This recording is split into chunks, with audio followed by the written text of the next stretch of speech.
বিপদে পড়ে হাওলাত না পেলে সুদে টাকা নেওয়া যাবে কিনা? আপনারা হাসেন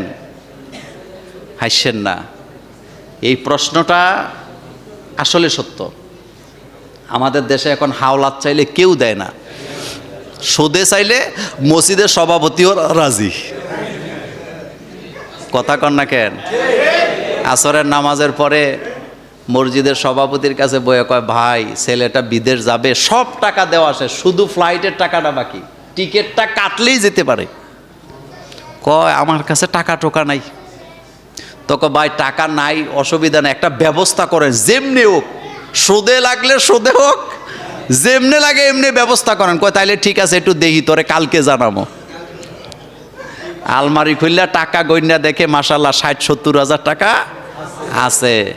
এবার কয় শোন, তোর কথা তো বলতে পারি না, আরেক জায়গা থেকে আইনা দিছি, তবে বেইমানি করিছা, আগে দিয়ে দিস।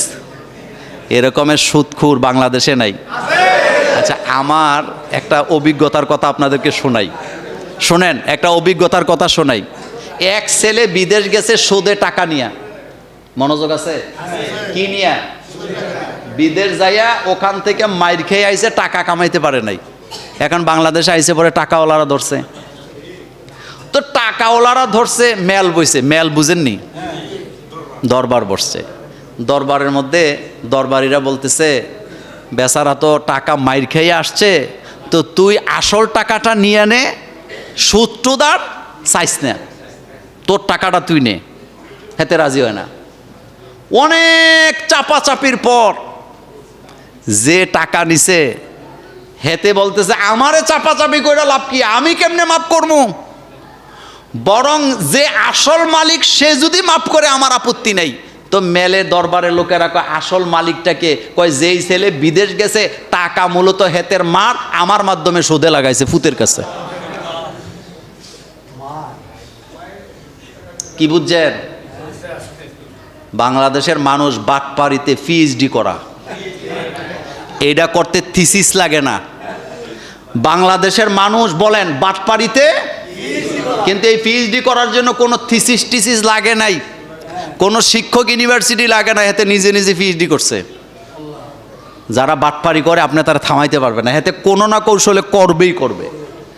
মা ছেলের কাছে সুদে টাকা লাগাইছে আরেকজনের মাধ্যমে বিদেশ যাওয়ার জন্য, এই ব্যাপারটাকে আপনি স্বাভাবিক মনে করেন? না, অস্বাভাবিক।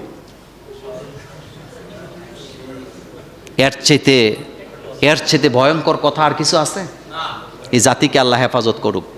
এখন উত্তরটা দেয়, বিপদে পড়েও সুদে টাকা নেওয়া যাবে না। সুদ খুব খারাপ জিনিস। আপনি চেষ্টা করেন, কোনো না কোনোভাবে পাবেন। সহযোগিতা করবে কে? আল্লাহ পাক। কিন্তু আপনি সিদ্ধান্ত নেন, আমার সামনে যারা বসে আছেন বা যারা শুনছেন ক্যামেরার মাধ্যমে, সিদ্ধান্ত নেন, মরে গেলেও সুদে টাকা নিব না। আল্লাহ আপনারে বাঁচাবে। ইমানটা, আপনি মরে যাবেন না বিদেশ, সমস্যা কি? ব্যবসা করবেন না, আপনি না খাইয়া থাকবেন না, আল্লাহ খাওয়াবে। আপনি সিদ্ধান্ত নেন, আমি মরে গেলেও সুদে টাকা নেব না।